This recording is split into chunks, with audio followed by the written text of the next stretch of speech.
पीक्षस्व वृंदावनम तच्छिंद छिंद स्वपाशान गुरु निगम गिरास्वी मोहैक सिद्धान।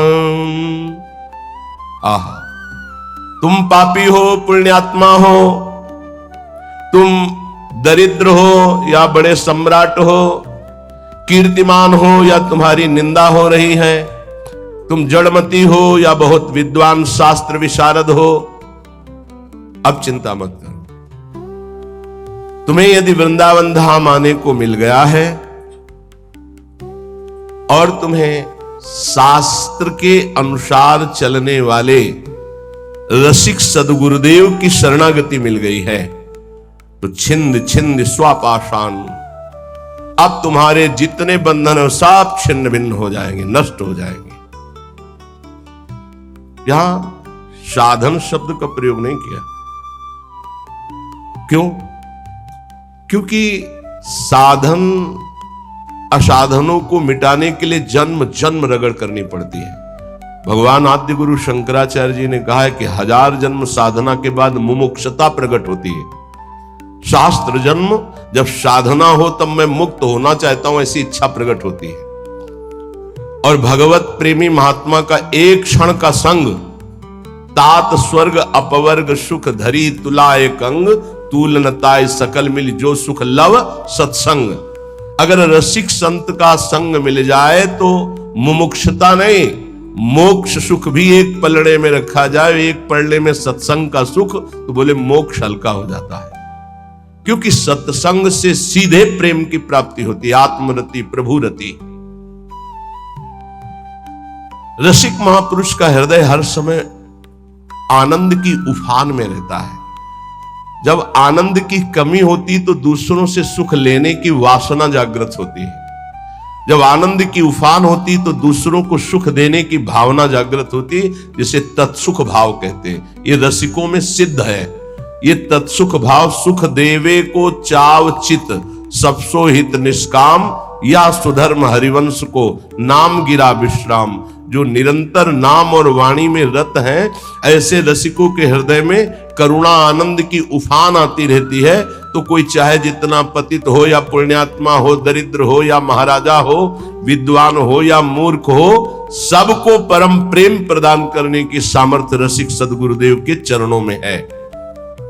तो जो अपने मोह का छेदन कराना चाहता है, वो गुरुदेव के चरणों का आश्रय लेकर उनकी आज्ञा के अनुसार चले। गुरुदेव कैसे? बोले गुरु निगम गिरास, जो शास्त्र मर्यादा से सिद्ध हुए हैं। मनमानी आचरण करने वाला, शास्त्र विरुद्ध आचरण करने वाला साधक नहीं होता, फिर सिद्ध कैसे हो सकता है? सिद्धों में कुछ दिव्यताएं होती हैं जो समझ के परे होती हैं। वो हमारी मानुषिक बुद्धि नहीं है। वो दैवी संपदा का सिद्ध महापुरुष, उसकी कुछ ऐसी चेष्टाएं हो सकती हैं जो बालवत या पागलवत दिखाई दे सकती है, लेकिन बहुत ऊंचे में है, जहां कोई कर्म छू नहीं सकता, जहां कोई विषय स्पर्श नहीं कर सकता, जहां किसी भी तरह के बंधन का कोई भी हेतु नहीं रह गया है। वो ऐसी स्थिति होती है। बोले उनके आज्ञा अनुसार अपने जीवन को चलाना, ये इसलिए शर्त गुरुदेव में भी रखी गई है। तस्मात् शास्त्रम प्रमाणम थे। कोई भी ऐसा साधक नहीं जो सिद्धावस्था की तरफ गति कर रहा हो, शास्त्र विरुद्ध आचरण करके सिद्ध हो जाए, असंभव। तो फिर गुरुदेव कैसे ऐसे हो सकते हैं? ये इसलिए शर्त रखी गई कि प्रायः हम जहां किसी की बड़ाई सुनते हैं, थोड़ी बात सुनते हैं, हम गुरु बना लेते हैं। नहीं बनाना चाहिए। गुरु बनाने के लिए बहुत रुकना चाहिए। वर्ष 2 वर्ष कम से कम सत्संग सुनो। किसी और से नहीं, अपने हृदय से जांचो, किसी और से नहीं। क्योंकि और की मति किस कोटि की है, वो आपकी बुद्धि को भ्रष्ट भी कर सकती है, आपकी बुद्धि को फंसा भी सकती है। कैसे? उसने अपने गुरु को प्रभु माना है और वो कहेगा मेरे गुरु से बढ़कर कोई नहीं, और ऐसा है, उसका कल्याण हो जाएगा उस भाव से। लेकिन आप बौद्धिक स्तर के तर्क भी करने वाले हैं, तो आप अपनी बुद्धि से गुरु को पहचानिए।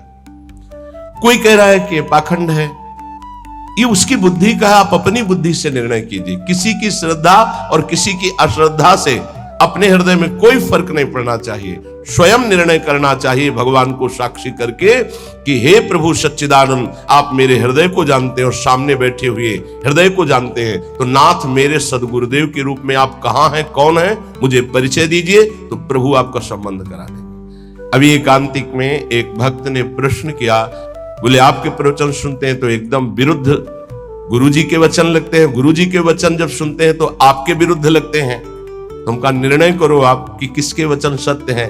तो बोले जब इधर का सत्संग हम सुनते हैं तो लगता है नहीं, जीवन का लक्ष्य भगवत प्राप्ति, तो गुरु पे श्रद्धा होती है, मुझे क्या करना चाहिए। साधक फंस जाता है, उसको लगता है, वो खुद बोला, मुझको लगता है यदि मैं शास्त्र विरुद्ध चलता हूं तो जीवन बर्बाद होता है गुरु की बात मान के, और यदि आपकी बात मानता हूं तो गुरु का अपराध लगता है, क्या करूं। नहीं, डरने की जरूरत नहीं। गुरु बलि तजेऊ कंत ब्रज बनितन भे मुद मंगलकारी। गोस्वामी तुलसीदास जी बड़े सिद्ध महापुरुष हैं। भे मुद मंगल, वो स्वयं मंगल नहीं, दूसरों का मंगल करने वाले बन गए। भगवत प्राप्ति नहीं तो जीवन का लक्ष्य क्या है, क्या लक्ष्य है? केवल विविध प्रकार के भोग विलासिता पूर्ण संसार को सत्य मानकर भोगना? नहीं नहीं नहीं, बिल्कुल भुलावा, बिल्कुल भुलावा। हमें भूल भुलैया में नहीं फंसना। कभी कभी माया के पार्षद भगवान के पार्षद का रूप रख करके आते हैं, हमें ठग करके भूल भुलैया में लगा देते हैं। नहीं, सदगुरु भगवान श्री कृष्ण चंद्र जो हैं, हम उनसे प्रार्थना करें कि यदि प्रगट में गुरुदेव की जरूरत है तो आप मुझे बताओ कहां प्रकाशित हो, या तो उनसे मुझे मिला दो या उनको मेरे पास भेज दो। यदि जरूरत है तो आप ये व्यवस्था करो, मैं तो आपको गुरु मानता हूं, बस निहाल हो जाओगे, हमारी बात मान लो। श्रीपाद कह रहे हैं, रसिक सदगुरुदेव के चरणों का आश्रय लेकर स्वयं मोहिक सिद्धांत, अपने मोह का नाश कर दो, देह की प्रियता, देह के रिश्ते नातों का, तो सिद्धांत तुम्हारे अंदर सिद्धावस्था आ जाएगी। सिद्धावस्था, प्रिया प्रीतम के प्रेम रस में डूबना। ये तो बताया शरणागति का श्लोक। आप पापात्मा हो, पुण्यात्मा हो, दरिद्र हो, राजा हो, विद्वान हो, मूर्ख हो, कोई भी हो, निश्चित तुम्हें भगवत प्राप्ति हो जाएगी यदि वृंदावन में विराजमान रसिक सिद्ध संत का आश्रय ले लो, गुरुदेव का। पर गुरुदेव का आश्रय कैसे ले लो? बोले स्वी मोहिक सिद्धांत। मोह आश्रय में बाधा पहुंचा देता है। शरीर का मोह, परिवार का मोह, नाना प्रकार के भोगों का मोह। मोह गए बिनु राम प्रद होई न दृढ़ अनुराग। तो मोह अगर है तो गुरुदेव के चरणों में निष्ठा पूर्वक